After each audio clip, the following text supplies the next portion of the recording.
Boa noite, amigas. Boa noite, amigos internautas. Estamos ao vivo para mais uma live no Facebook da OAB da Lapa. Você pode participar enviando seus comentários através do nosso chat, aqui abaixo da nossa transmissão. Obrigado pela sua audiência. Meu nome é Luiz Rogério Barros, presidente da OAB Subseção da OAB da Lapa, e hoje estamos com convidados ilustres, professor Dr. Carlos Alberto Garbi. Doutor Carlos Alberto Garbi já entrando aqui em nossa live, juntamente com doutora Andréa Zago. Professor Carlos Alberto Garbi, muito boa noite. Boa noite, Luiz Rogério. Doutora Andréa Zago, muito boa noite. Boa noite, internautas. Doutor Carlos Alberto Garbi é nosso colega advogado, professor e desembargador aposentado. Doutora Andréa Zago é advogada e presidente da Comissão de Direito de Família da OAB da Lapa. Quero também registrar os nossos agradecimentos à diretoria da OAB da Lapa, ao Dr. Manuel Martins Gonzalez, vice-presidente, ao Dr. Wagner Luiz Dias, secretário-geral, doutora Adriana Gomes, secretária adjunta, e doutora Cristina Toninato, diretora tesoureira. Lembro novamente que você pode participar desde já de nossa live, mandando suas perguntas aqui pelo Facebook da OAB da Lapa. O nosso tema de hoje, decisões dos tribunais em época de quarentena, direito de família e sucessões.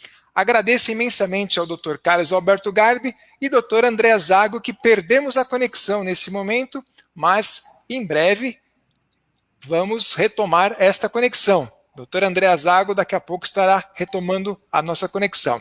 Enquanto isso, passo a palavra ao nosso ilustre professor para que faça suas considerações iniciais. Bom, eu agradeço, doutor Luiz Rogério Barros, pelo convite que me foi feito pela OAB da Lapa. É uma segunda oportunidade que eu tenho para falar aos advogados da Lapa. Eu já estive aí o ano passado, a convite da doutora Andréa Zago, que não está aqui agora ela voltou, né? E eu agradeço a ela também pelo amável convite que me formulou pela segunda vez. E espero que a gente possa hoje conversar sobre sistemas de direito de família e sucessões em tempo de pandemia, né? E trazer algum esclarecimento, alguma ajuda sobre o que podemos esperar nos próximos dias ou nos próximos meses a respeito das decisões dos tribunais envolvendo os temas mais sensíveis de direito de família, né? Doutora Andréa Zago. Desculpa, a gente caiu aqui, a internet está meio carregada. Está me dando um retorno aqui.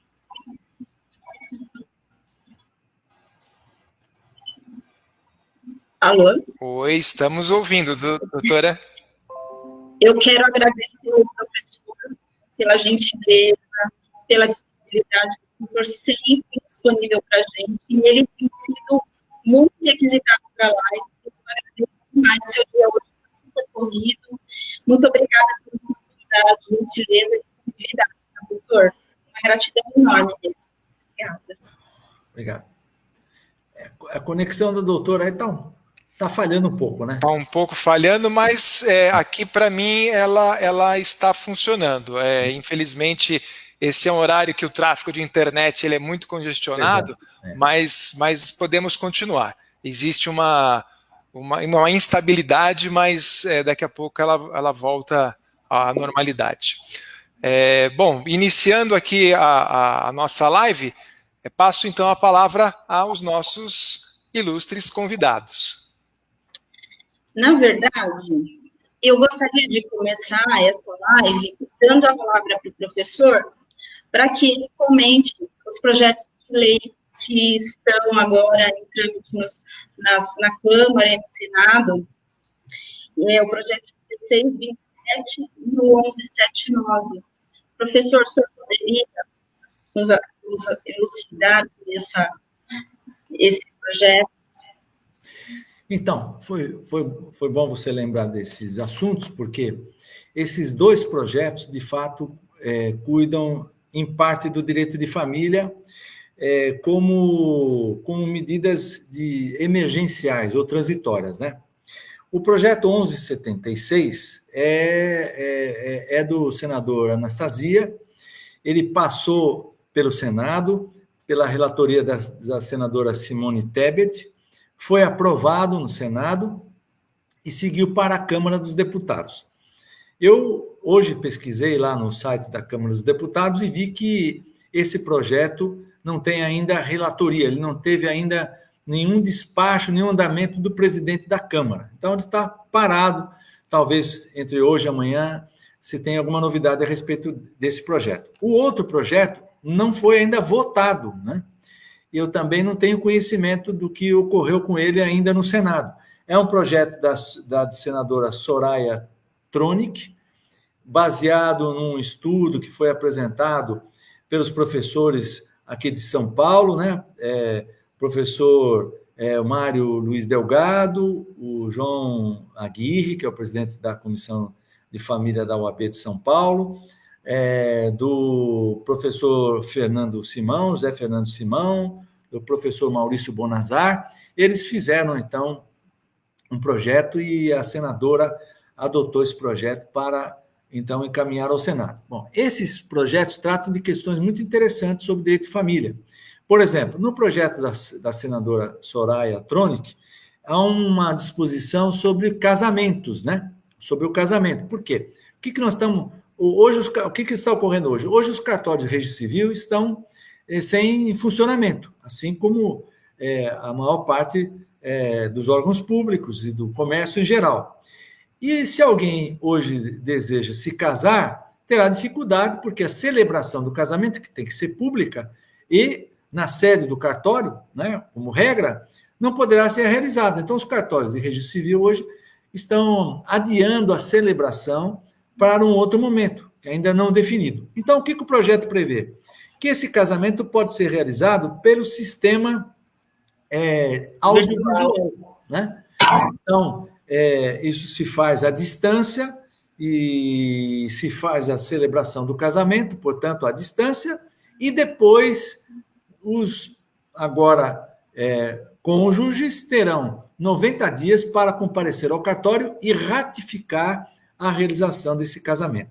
Então, é uma solução para esses casamentos. Agora, vamos dizer, esse é o ponto positivo desse projeto a respeito do casamento. Qual seria, eventualmente, um ponto negativo? Então, esses casamentos fora da sede do cartório pode colocar em dúvida a manifestação da vontade, porque toda celebração do casamento tem um propósito, que é assegurar a livre manifestação da vontade.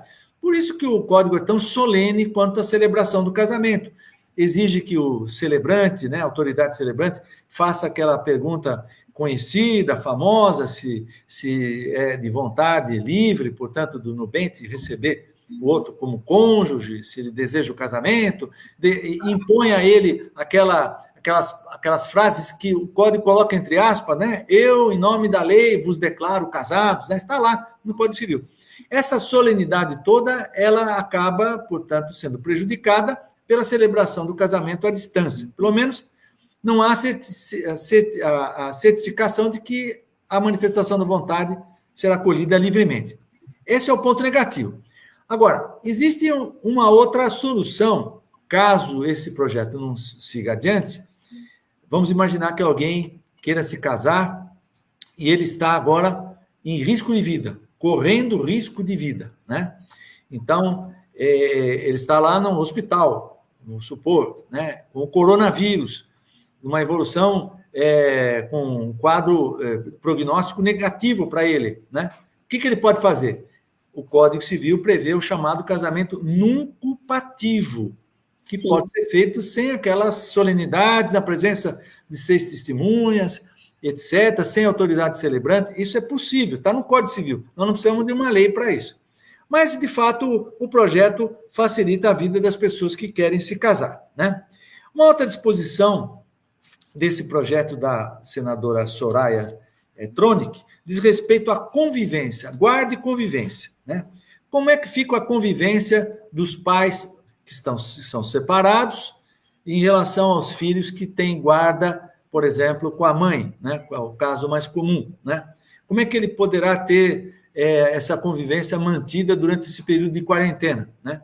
Embora, veja como esse projeto ainda está lá no Senado e nós já vivemos aí mais de 30 dias, né? 30 dias de quarentena já, né? Então, como é que isso se resolve? O projeto prevê que a convivência também será virtual e que não pode ser recusada, que se faça de forma virtual. Então, os pais terão que encontrar um meio, portanto, ou pelos esses canais que nós conhecemos da internet, né, para que essa convivência seja virtual. É o que está no projeto. É uma solução interessante para quem ainda não adotou, né, porque isso pode ser feito amigavelmente, eu posso combinar isso com o cônjuge, com a mãe, com o pai, posso fazer isso sem problema, né, e não há dificuldade quanto a isso. Mas o que o projeto estabelece é que essa convivência será impositiva, portanto, o cônjuge, o pai ou a mãe que tem a guarda do filho não pode recusar o acesso do outro pelo meio virtual. Então, isso eu achei bastante interessante e positivo pelo projeto. Quanto à convivência ou direito à visitação dos avós, ou à convivência dos avós, o projeto também diz que é somente pelo meio virtual, né?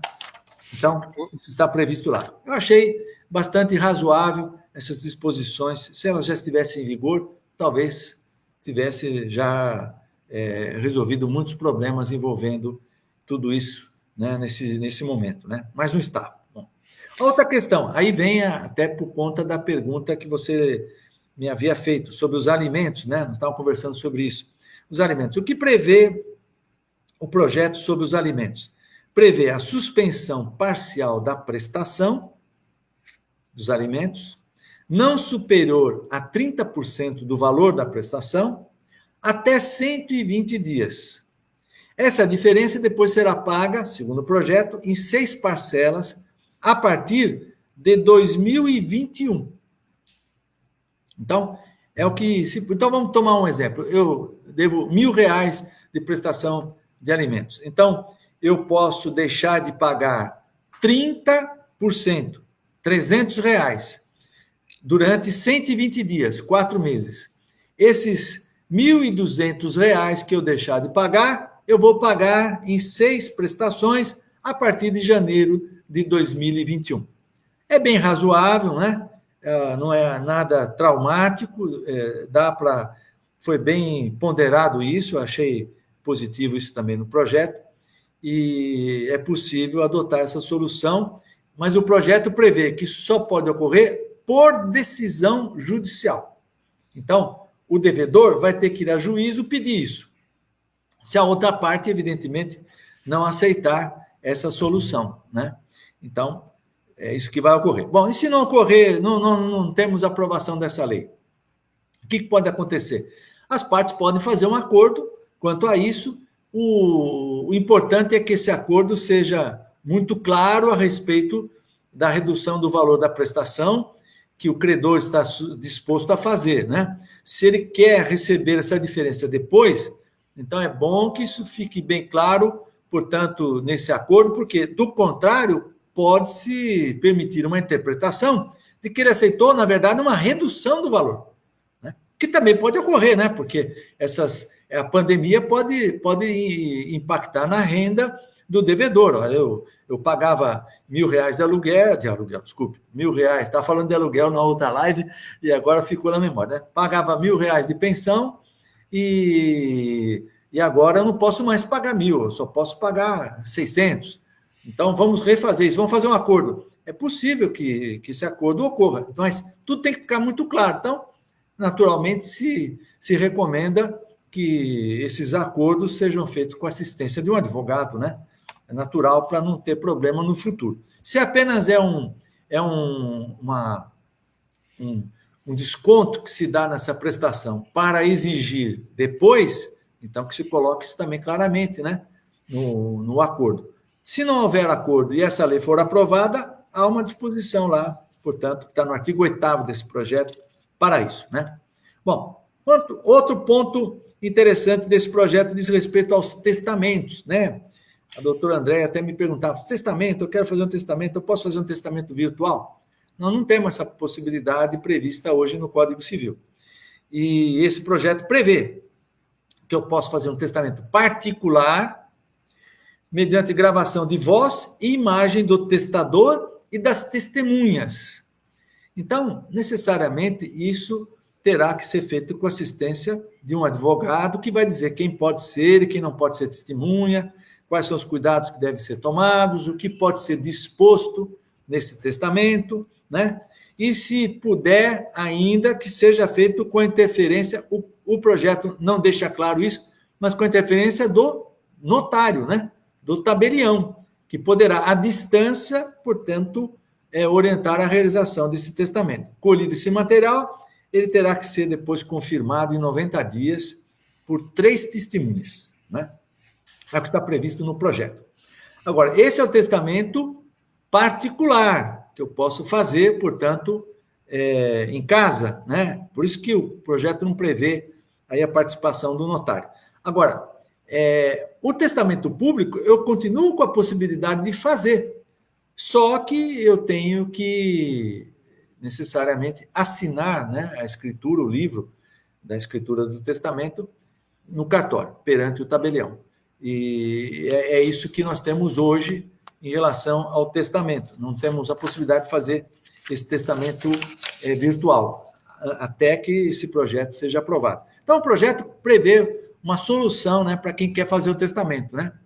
Agora, a gente tem uma certa preocupação com esses testamentos, ou com a flexibilidade das regras do testamento nesse momento, né?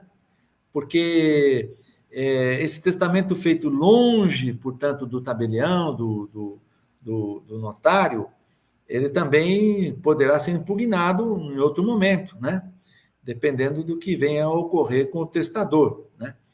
Então, isso traz alguma preocupação. Então, a recomendação que eu faço é sempre, quando for possível, que o testamento seja feito por instrumento público, né? O melhor testamento é sempre o testamento público, que é aquele que tem mais segurança. A gente nunca pode esquecer que o testador não vai estar aqui depois para defender o testamento que ele fez, né? Então, é bom que ele se preocupe em fazer um testamento que não possa ser anulado depois, porque isso significaria que as suas disposições de última vontade não serão cumpridas, né?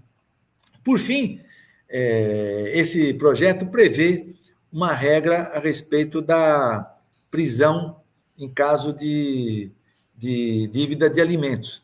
Prevê a prisão domiciliar, né? E a prorrogação, depois também fala do prazo de inventário, prorroga o prazo também. Mas prevê a prisão... Desculpe, a prisão domiciliar está no 1179, não nesse projeto que já foi aprovado, inclusive, né? E aí vem aquela questão. Bom, se agora a prisão será cumprida em domicílio, ela poderá, depois que passar esse período de pandemia, ser decretada novamente para que seja cumprida no cárcere, né, na cadeia, né? Eu acho que não, né? Então, a prisão cumprida em domicílio é uma prisão cumprida. Então, não vai haver, portanto, uma nova prisão pelo mesmo motivo, pela mesma prestação, né? E é curioso a gente observar isso, porque, do ponto de vista das pessoas que estão respeitando a quarentena, não é uma diferença importante para quem está cumprindo uma prisão domiciliar, né? No fundo, todos nós estamos cumprindo pena, né? Em casa, né? Permanecendo longe das ruas e cumprindo aí a recomendação do Ministério da Saúde, tudo para evitar o contágio. Então, isso não vai mudar, portanto, do ponto de vista coercitivo, né? A possibilidade de se exigir do devedor o cumprimento dessa prisão, né? Então, basicamente, isso é o que tem de mais interessante nesses 2 projetos. E tem só uma coisa que eu queria destacar, que eu achei muito interessante, e quando o projeto fala do testamento, ele fala daquele que ele considera, né, em risco maior de vida, que ele fala dos idosos e daqueles que têm uma comorbidade, né? os idosos e quem tem uma... Aqui, ó, o artigo 5º. Considera-se iminente risco à vida, para os fins do artigo 1540, casamento não culpativo, a pessoa idosa ou portadora de comorbidade que agrave as consequências do Covid-19, né? Então, pessoa idosa, só pelo fato de ser idoso, poderia hoje, mesmo não se encontrando em risco de vida, né, iminente, fazer, se o projeto fosse aprovado, o casamento não culpativo. Achei um pouco demais, né? Porque não dá para dizer que todas as pessoas idosas estão realmente correndo risco de vida e os outros não. Eu não sei se dá para afirmar que esse risco que o idoso corre é maior, né? Exatamente maior, para justificar essa medida, né? Para fazer o testamento não culpativo. Mas está lá no artigo 5º, né? Então, essas são as disposições mais interessantes desses projetos, né? E, agora, tirando tudo isso, os juízes hoje estão recebendo muitas demandas envolvendo a questão de guarda, envolvendo essas questões de visitas, a questão da prestação de alimentos, quando se retira, portanto, a possibilidade da prisão, evidente, muitos devedores, ainda que não se encontrem em dificuldades, podem se aproveitar disso, né? Desse relaxamento, né? Da coerção que a lei impõe para o cumprimento da prestação e deixar de cumprir a prestação, que é muito importante para o alimentando, né? E que remédio nós temos para isso? É difícil de dizer que há alguma coisa a fazer. O que se pode pedir, nenhuma lei proibiu isso, né? Até agora, nem esse projeto fala disso, é pedir aquelas outras medidas alternativas, né? Então, posso pedir alguma outra restrição, né, de direitos para compelir ou coagir o devedor a pagar. No entanto, tem coisas que não vai ter nenhum efeito, né? Tirar a carta de motorista não vai produzir muito efeito, né? Passaporte também, né? Também o que ele vai fazer? Não pode viajar. Então, o credor fica um pouco desarmado nessa situação. Professor, mas não seria mais indicado que essa prisão domiciliar fosse cumprida após a quarentena? Que eu acho que isso que era uma solução. Até o professor alguém que fala isso também, né? Que se fosse colocada para ser cumprida após a quarentena, eu acho que teria um pouco mais de efetividade. Até porque a situação das penitenciárias não voltarão ao normal no fim da pandemia.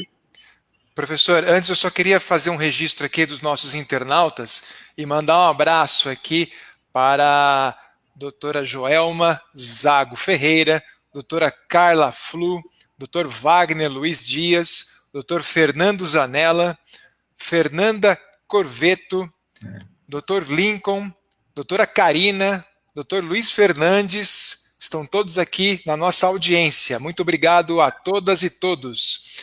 Mo Bezerra, doutora Mônica Ferraz, doutor Rafael Bueno, um grande abraço, doutor Ivo Moreira, doutora Carmen Vaiano, Kátia Lehmann e Sandra Roadship está nos informando que estamos ao vivo, não só pelo Facebook da OAB Lapa, mas também ao vivo pela Rede Cidade SP, Revista Lapa Mix e Revista Pompeia Mix. Muito obrigado a todas e todos por esta audiência. Dr. Carlos está com a palavra.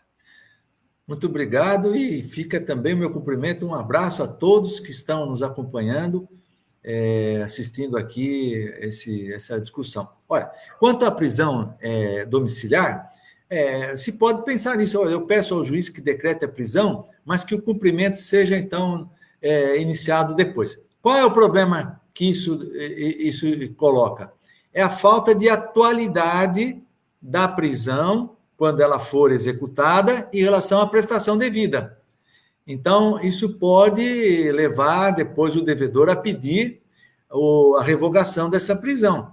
Vamos supor, eu tenho a prisão hoje decretada por 3 meses de alimentos anteriores, né?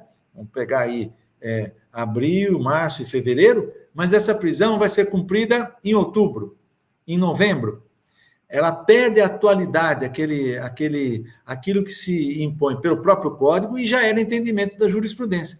Então, o devedor pode pedir depois a revogação dessa prisão, falar, não tem mais sentido aí agora cumprir essa pena, até porque eu só posso ser preso pelo débito das últimas 3 prestações, e agora, para eu me livrar dessa prisão, eu tenho que pagar aquelas 3 e todas as que se venceram, né? Há um problema com isso. Então, talvez seja mais interessante para o credor aguardar, então, passar esse momento de pandemia e pedir depois a decretação da prisão pelos últimos 3 meses, e aí sim ele vai ter efetivamente a prisão como uma medida coercitiva importante para ele receber. Agora, eu já ouvi dizer, me parece que não tem nenhuma iniciativa nesse sentido, mas eu ouvi dizer, muita gente já está pensando sobre isso, que a prisão do devedor de alimentos pode perder a força, né, nos tribunais e na própria lei, reservando-se apenas a casos muito excepcionais por conta do que nós estamos vivendo agora, né?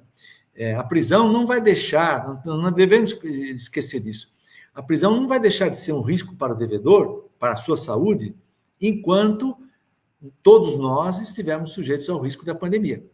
E quando é que isso vai acabar? Os otimistas dizem que é o ano que vem, né? Os otimistas, né? Então, é muito provável que se mantenha a restrição da prisão, esse impedimento da prisão, por mais tempo do que isso, né? Então, é difícil de... eu acredito que não volte esse ano. Agora, tem que se procurar outros meios para receber. Então, tem que investigar o patrimônio, a receita, pedir ao juiz todas as medidas para devassar a vida patrimonial do devedor. É isso que o advogado hoje tem que se empenhar ao máximo, né?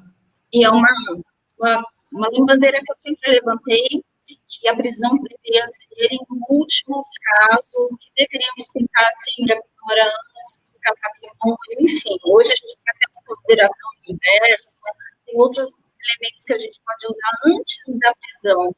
Então, a gente vai ter que jogar a prisão para a última espera mesmo. Professor, queria perguntar ao senhor, dando andamento nos nossos temas, sobre as decisões que estão sendo tomadas hoje dentro dos tribunais, na sua experiência de desembargador de muitos anos. Eu queria perguntar ao senhor, essas revisões que estão tendo agora em L440, elas estão sendo feitas sobre cognição sumária. E isso pode refletir de uma forma muito negativa, principalmente para a pessoa que vai receber os alimentos, porque em cognição sumária será, obviamente, reduzido por conta da pandemia, que vai ser considerada essa queda de renda. Como o senhor vê até onde isso é prejudicial? Essa cognição sumária da examinar. Bom, a sua pergunta é muito boa e muito difícil também, né? Porque não é uma situação fácil. Por quê? Porque para o devedor, a situação dele, que se ela se alterou, por exemplo, ele perdeu o emprego, né? Qual a perspectiva que ele tem para recuperar o emprego? Para quem perdeu o emprego nesse momento, a perspectiva para ele recuperar o emprego não é boa. Por quê? Nós vamos viver um período de recessão. Há quem acredite que esse período de crise econômica será muito mais devastador do que o que ocorreu em 1929, com a quebra da Bolsa de Nova York. Tem muitos pessimistas também emitindo essas previsões. Mas, de qualquer forma, se a pessoa perdeu o emprego, ela tem um motivo para fazer uma revisão dessa pensão. E ela precisa de uma revisão urgente, para ela não ter, de fato, as consequências da falta do pagamento. Agora, o juiz poderia tomar o cuidado de ouvir a outra parte. O problema estava aí na questão do prazo, né? Porque se não tem prazo correndo, o devedor também, o credor, né, poderia simplesmente se acomodar e falar, não vou falar nada, porque o juiz está esperando eu falar para ele reduzir, né? Então, eu vou esperar passar o quanto puder para a pensão ficar mantida. Agora, o prazo deve voltar dia 4 de maio. Os prazos vão voltar a correr. Então, eu acho que agora os juízes não deveriam conceder revisões sem ouvir a outra parte. Por quê? No meio de tudo isso, tem gente que, de fato, foi prejudicada. A maioria foi prejudicada pela pandemia. Nós devemos aceitar que isso é uma presunção. Mas tem um ou outro que não. Tem gente que perdeu o emprego, tem outros que ganharam emprego. Tem gente que passa a ganhar menos, outros que passaram a ganhar mais. Então, cada situação é uma situação diferente. Então, o juiz, com algum cuidado, deveria ouvir a outra parte. Seria prudente fazer isso, né? Acho que reduzir a pensão logo, deferindo essas tutelas imediatamente, é um risco que não se deveria correr nesse momento. Até porque essas situações podem se modificar rapidamente também. A pessoa está hoje com o salário reduzido, mas não perdeu o vínculo de emprego. Ela pode voltar ao emprego daqui a um mês, ou até menos do que isso, e voltar a ter capacidade de pagamento. Então, não é correto agora reduzir a pensão para depois ter que fazer uma revisão novamente, né? Então, acho que teria que ter um pouco mais de prudência. Agora, os juízes, a gente tem que saber, né, do seguinte, os juízes também estão aprendendo com essa situação. Ninguém viveu isso antes, né? Então, a experiência vai trazendo, né, algum ensinamento e os tribunais, o Tribunal de Justiça de São Paulo, vai fazer o filtro aí, né, e reparar, eventualmente, alguma decisão equivocada, né? Eu acho que nós vamos caminhar para isso. Eu acho que, em pouco tempo, nós vamos ter um cenário mais estável dessas coisas, dessas questões. Nós vamos ter algumas respostas que o tribunal vai começar a dar, que vai orientar o trabalho do juiz de primeiro grau. Então, qual a recomendação que eu daria para um advogado hoje, né? Como sou eu também. Eu acho que seria mais prudente esperar um pouquinho antes de tomar qualquer iniciativa de fazer alguma coisa, até que se comece a ter um pouco mais de orientação sobre essas questões, né? Que deveria ser votada logo, né, professor? Está demorando um pouquinho demais. E, assim, professor, o que me chamou a atenção, o senhor falando no projeto, eu até esqueci de voltar nesse assunto, o senhor falando sobre o idoso. Em vez de eles colocarem idoso, eles poderiam ter colocado a palavra vulnerável, porque abrangeria muito mais pessoas e pessoas que realmente precisam. Porque, como o senhor falou, nem todos os idosos estão em situação de risco de doença ou comorbidade. Eu acredito que a palavra vulnerável seria o melhor a ser utilizado nesse projeto. Eu acho que abrangeria os necessitados, né? Você tem toda a razão, porque existem muitas outras pessoas vulneráveis que não foram lembradas no projeto, né? Então, são as pessoas dependentes economicamente, são pessoas que têm outras doenças e que se encontram, portanto, em situação de vulnerabilidade, né? Então, deveriam ser incluídas também, aí com a possibilidade de fazer um testamento não culpativo, né? Sim. Agora, seria interessante também que nós estamos falando de projetos de lei, são 2 projetos de lei. Um projeto de lei tem uma tramitação, ainda que seja em caráter de urgência. Eu vi que teve um advogado que fez essa pergunta, não devia ser aprovado logo, né? Deveria, mas o projeto de lei, ele passa pela tramitação numa casa, vai a outra, e se tiver uma modificação, volta. O que nós esperávamos? Eu tenho feito bastante essa crítica, né? Que muita coisa tivesse partido da iniciativa do Executivo, que por uma medida provisória poderia tratar de várias questões importantes envolvendo não só as relações privadas, mas especialmente o direito de família. A urgência justifica a medida provisória, mas o governo não se interessou por isso, né? Essa é uma crítica que eu faço, porque deixou tudo por conta do que já existe, né? Para as partes se resolver. Por exemplo, questão de visita, questão de alimentos, questão de prisão. Por que o governo não editou uma medida provisória? Algumas regrinhas poderiam ter estabelecido, minimamente, né? Não é para interferir demais, minimamente, para deixar o resto ser resolvido pela justiça ou pelas partes. Mas, minimamente, poderia ter trazido um pouco mais de estabilidade a essas relações. Mas não tivemos isso, né? É verdade. Nem vamos ter. Professor, o direito de família, ele é muito dinâmico, ele muda muito toda hora, mas uma situação como essa, ela obriga uma volta de 180 graus. Eu acredito que o senhor, em todos esses anos como desembargador, antes de advogado, o senhor não deve ter pego nada assim, se eu pedisse uma mudança tão drástica.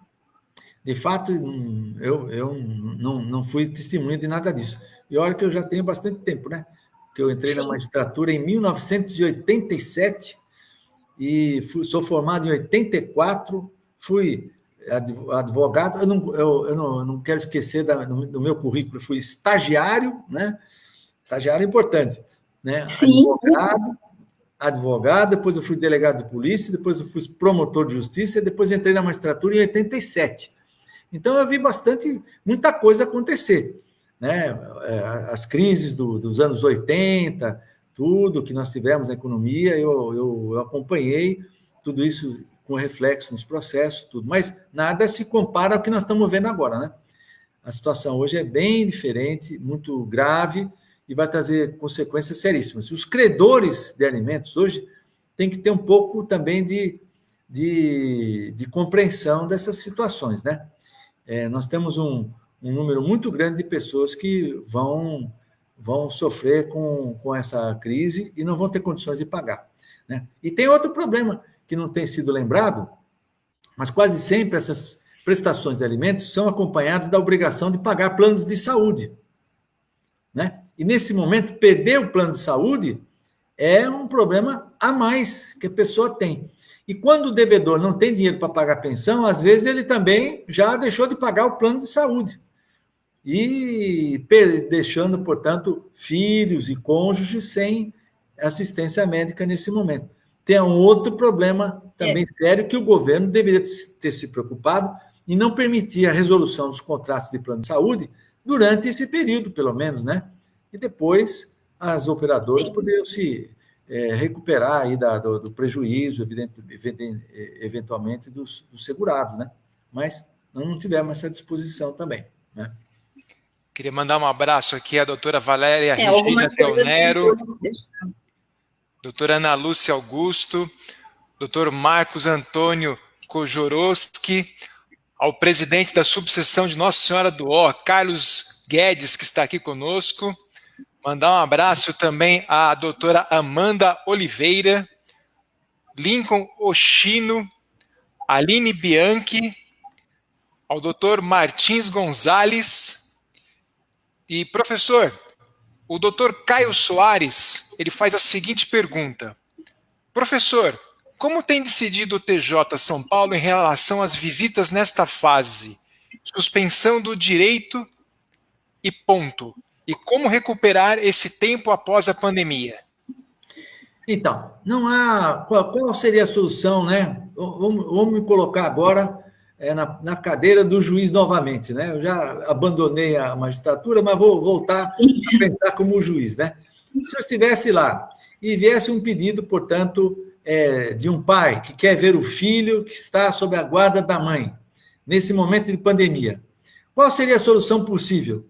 Esse pedido teria que ser negado, né?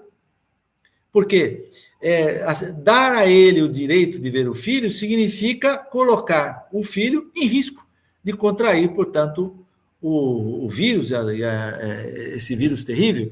E não só isso, que o filho seja o transmissor a outras pessoas também. Então, não há outra coisa a fazer a não ser, portanto, manter, portanto, as regras de recomendação da quarentena. E, se for possível, essa solução do projeto é boa, que a convivência ou o contato se faça de forma virtual.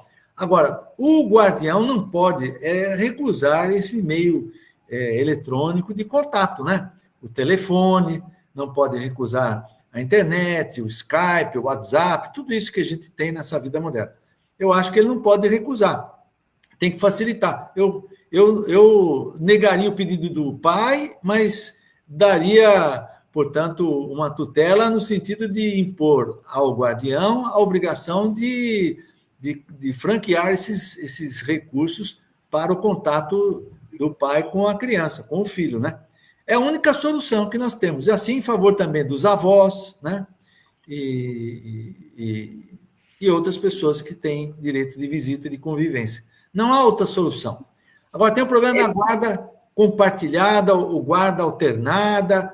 Aí também, o que se espera? O bom senso dos pais e que mantenha, né, o filho em seu poder, sob sua guarda, até que se relaxe essas regras de quarentena. Eu vou dar o meu próprio exemplo. Eu tenho um netinho que eu perdi a convivência com ele. Ele está com a mãe, né, e eu não posso vê-lo. Eu converso com ele pela internet, de vez em quando, e não posso vê-lo. Por quê?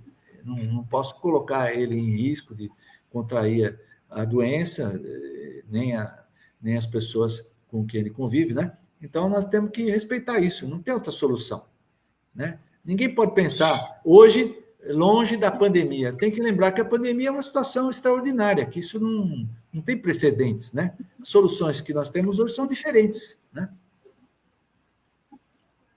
Doutora Andréa E eu Zago. acho que cabe a nós, advogados, ponderarmos isso, né? Quando o cliente procura a gente conseguir colocar isso na balança e falar que realmente não é a hora de uma visita, ver qual é a situação real desses genitores, porque tem genitor que mora com o avô, a avó, e não se pode expor os idosos nesse momento. Então, a gente está falando de direitos fundamentais de terceiros, né? E uma questão também importante da gente pensar é que tem um outro lado, que seria a alienação parental. A alienação parental pode ser um pouco piorada nesse período. Sim. Então, eu tenho até comentado isso, essa questão de você colocar o seu filho para falar de uma forma virtual, pai ou os avós, é uma forma de você demonstrar que você não está alienando o seu filho, porque eu acredito que até a frustrar uma criança ou um pai em ter esse contato pode ser caracterizado nesse momento como uma alienação parental, porque se não tem nenhuma outra forma de convivência a não ser a virtual, eu acredito que a comprovação de que isso, nem esse mínimo contato está existindo, pode ser um elemento para nós, advogados, demonstrar que está havendo não só a convivência física, mas também a virtual. Olha, você lembrou um aspecto muito interessante, porque o pai ou a mãe, ou o guardião, que hoje criar dificuldades para o outro ter acesso à criança, vai responder por isso depois. Quando acabar a pandemia, o que é possível ocorrer? Que isso seja caracterizado como uma violação aos deveres que ele tinha como guardião e autorizar a outra parte a pedir a modificação da guarda, né? Olha, durante 60 dias que durou a pandemia, ela, a mãe, impediu o meu acesso, o meu contato com o meu filho. Isso vai ser levado em consideração no momento posterior e pode trazer uma consequência para a alteração da guarda, né? E pode caracterizar uma situação de alienação parental, né? Durante esse período, né, todo, o filho fica sujeito ali às ações do guardião nesse sentido. Então, é um risco. O que se recomenda, então? Que a pessoa tenha um pouco de compreensão e facilite esse acesso, né? Eu vi uma pergunta, um advogado me perguntou agora, bom, para quem tem acesso à internet, tudo bem, e quem não tem? A dificuldade realmente é maior, mas qual é a solução?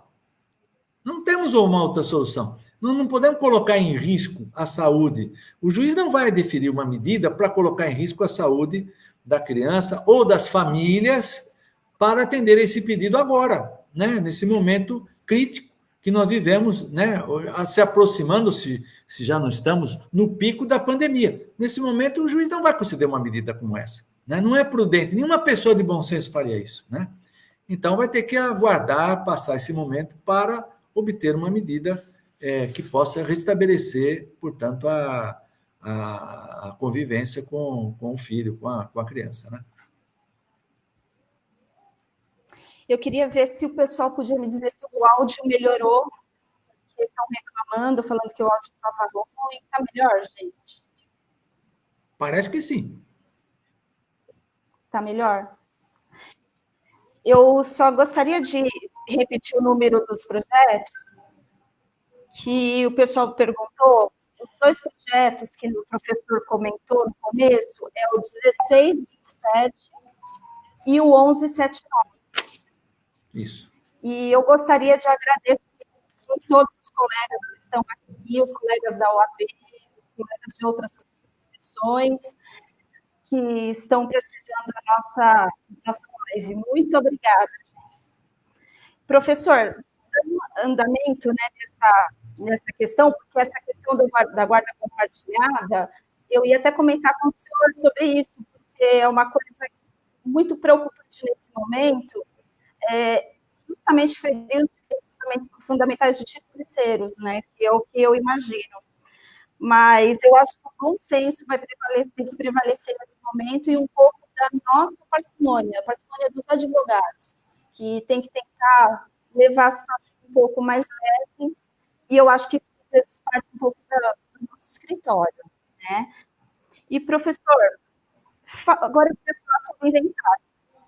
Essa PL ainda não tá andando ainda, não tem... O prazo ainda é o mesmo, 60 dias. E aí a gente cai nesse problema da multa do ITCMD, os 10%. Como a gente faz para conseguir, o senhor como ex-juiz, essa isenção da multa dos 10%, porque 60 dias eu sempre achei muito curto. Agora, então, nem se fala, né? E eu queria que o senhor falasse também sobre a possibilidade desse parcelamento do ITCMD. A gente, eu estou falando assim, porque para mim, retorno, eu estou me ouvindo.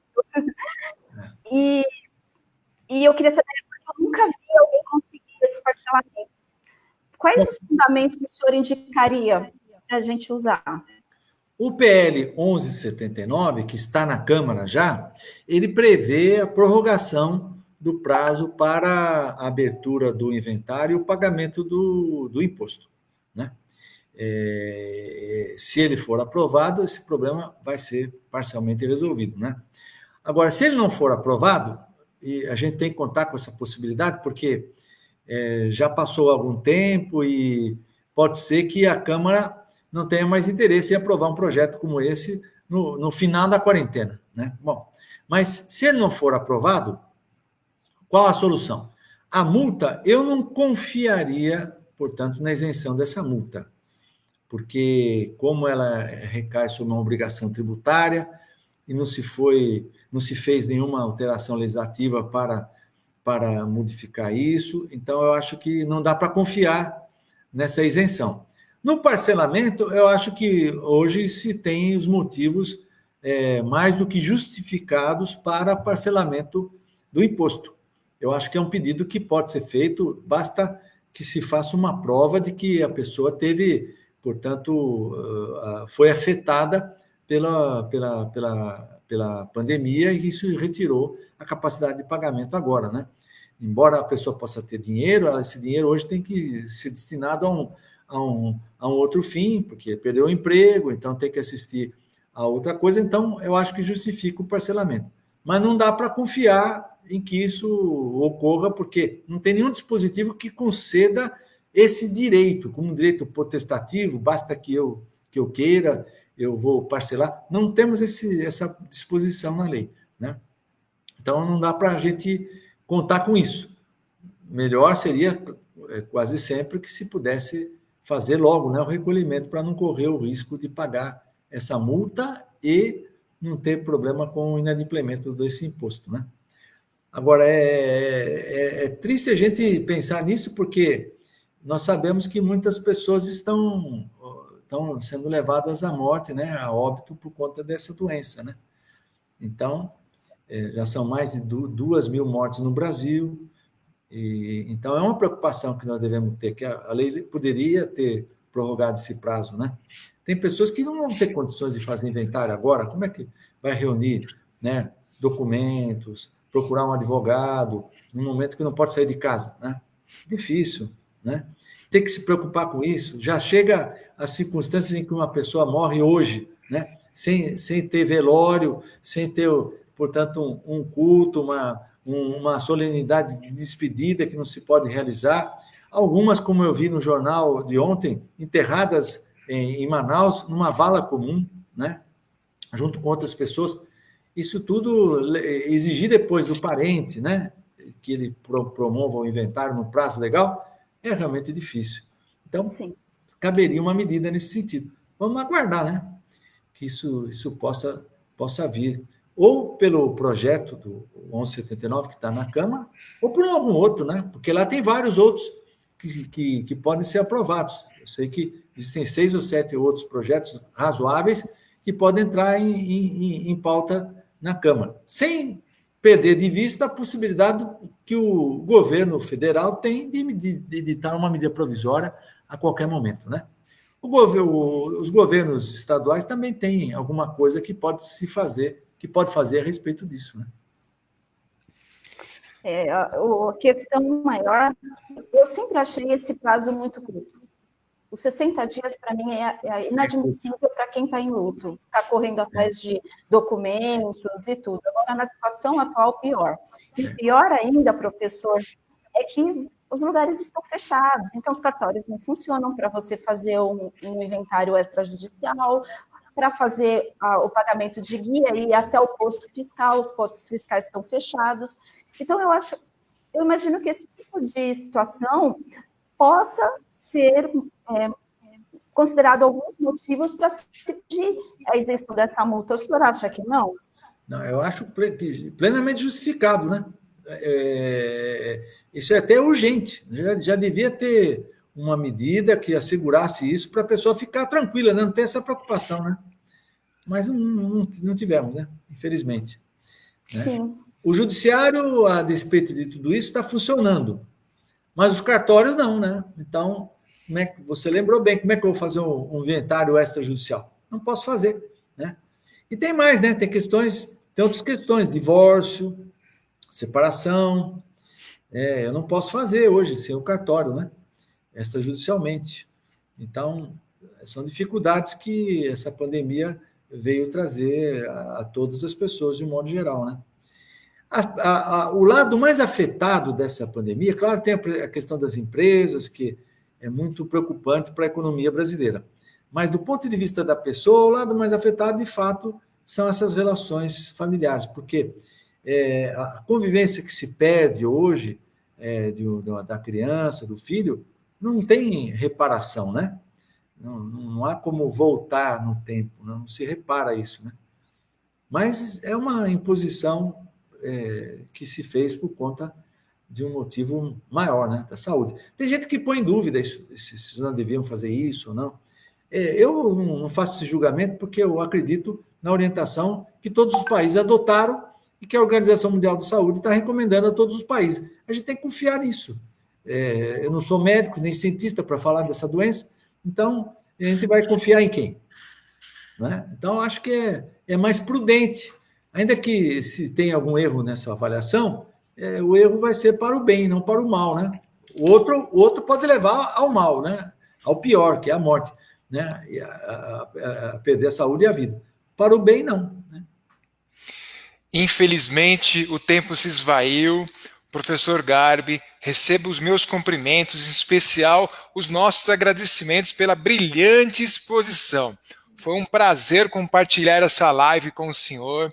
Eu que, por diversas vezes, já sempre fui assim um grande admirador de Vossa Excelência quando desembargador. Tive várias vezes sustentações orais, muitos julgados com o senhor, e agora mais ainda tendo o senhor como nosso colega. Fico realmente muito encantado com todo o seu brilhantismo agora como colega aqui na nossa advocacia.